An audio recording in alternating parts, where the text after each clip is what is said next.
আমরা হরিদ্বারে মনসা মন্দির, চণ্ডী মন্দির দেখে ঋষিকেশ যাচ্ছি। ঋষিকেশ যেতে নেই রাস্তাতে খুব সুন্দর একটা শিবের বড় মূর্তি দেখলাম, দেখতেই পাচ্ছ।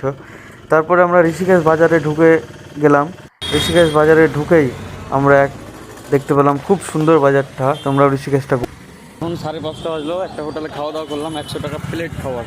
খাবারের কোয়ালিটি অত ভালো না, 4টা রুটি, একটু ভাত আর একটা সবজি, ডাল, পেঁয়াজ। এখন যাচ্ছি আমরা ত্রিবেণী ঘাটের দিকে ঋষিকেশের আরতি দেখার জন্য। ত্রিবেণী ঘাট চলে এসছে, পিছনে শিব ঋষিকেশ ঘাটে ঢুকে গেলাম। খুব সুন্দর ঘাটটা, মন মুগ্ধ হয়ে গেল দেখে। এখানে আরতি দেখবো, এখন নেক্সট ভিডিওতে দেখতে পাবা। আরতির জন্য প্রস্তুতি চলছে।